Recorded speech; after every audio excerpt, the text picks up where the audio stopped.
Assalamualaikum warahmatullahi wabarakatuh. Perkenalkan, nama saya Rizka Amrina Yusra dengan nomor NIM 4120075. Saya dari program studi Ilmu Al-Quran dan Tafsir. Baiklah, pada video kali ini saya akan memaparkan materi tentang perkembangan dan kemajuan kerajaan Mughal di India.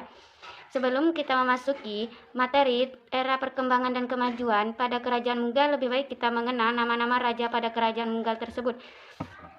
Pendiri kerajaan Mughal di India pertama kali ialah yang bernama Zahiruddin Muhammad Babur pada tahun 1482 hingga 1530 Masehi. Kedua, Nasiruddin Muhammad Mayun. Yang ketiga, Jalaluddin Muhammad. Yang keempat, Nuruddin Muhammad Salim. Yang kelima, Sahabuddin Muhammad Guram. Yang keenam, Mahyuddin Muhammad Aurangzeb. Yang ketujuh, Abul Faiz Kutubuddin Muhammad Azam. Yang kedelapan, Kutubuddin Muhammad Muazzam. Yang kesembilan, Muazzuddin Jahandar Shah Bahadur. Yang kesepuluh, Fahrul Hisham.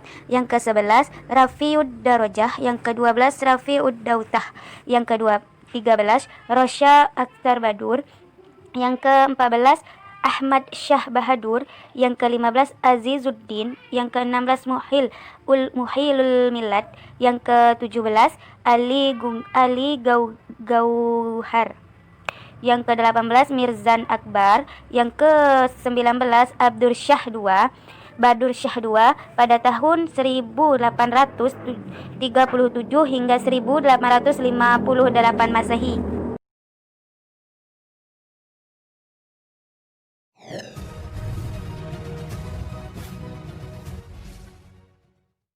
Kekuasaan Islam terakhir di India pada tahun Nama dinasti ini tergolong asing lagi bagi kamu pecinta sinetron. 1858 Masehi, didirikan oleh Zahiruddin Muhammad Badur pada tahun 1526 Masehi, seorang keturunan Timur Lain dari etnis Turki Mongol.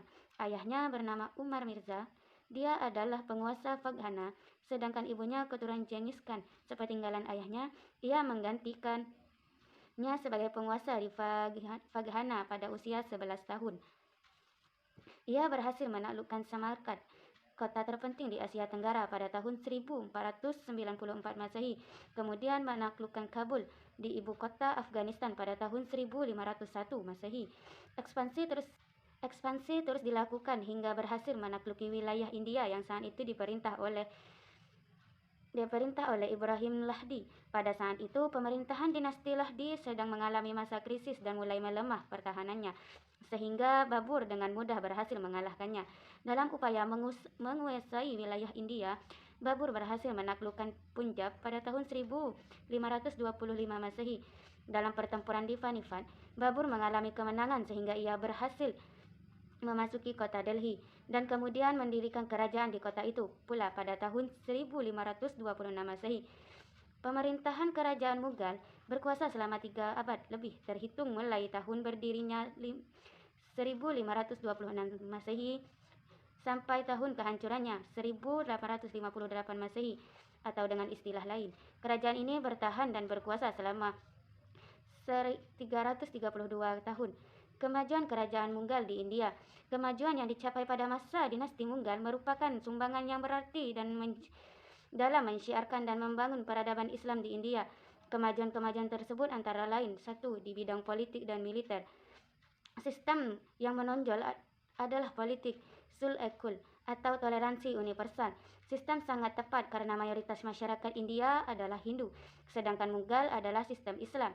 Di sisi lain terdapat juga rasa atau etis lain yang juga terdapat di India. Lembaga yang merupakan produk dari sistem ini adalah Dinillah dan Masyabdahiri. Di bidang militer, pasukan Mughal dikenal sebagai pasukan yang kuat. Mereka terdiri dari pasukan gajah, berkuda, dan meriam. Wilayahnya dibagi dalam sistem distrik-distrik. Setiap distrik dikepalai oleh Shipah, Solar, dan Substrik dikepalai oleh Faujar. Sedangkan sistem inilah pasukan Mughal berhasil. Dengan sistem inilah pasukan Mughal berhasil menaklukkan daerah-daerah di sekitarnya. Yang kedua, di bidang ekonomi. Kerajaan Mughal di India. Distrik Mughal di bidang ekonomi adalah memajukan pertanian, terutama untuk tanaman padi, kacang, tebu, rempah-rempah, tembakau, dan kapas. Pemerintah membentuk lembaga khusus untuk mengatur masalah pertanian. Wilayah terkecil disebut deh, dan beberapa deh tergabung dalam bergana kewedanan. Setiap komunitas petani dipimpin oleh mukaddam. Melalui mukaddam inilah pemerintah berhubungan dengan petani. Di samping pertanian, pemerintah juga memajukan distrik tenun. Hasil distrik ini banyak diekspor ke luar negeri seperti Eropa, Arabia, Asia Tenggara dan lain-lainnya. Pada masa Jahangir, banyak investor asing yang diizinkan menanamkan investasinya, seperti mendirikan pabrik pengolahan hasil pertanian di Surat. Ketiga, di bidang seni dan arsitektur, Kerajaan Mughal di India. Hasil karya seni dan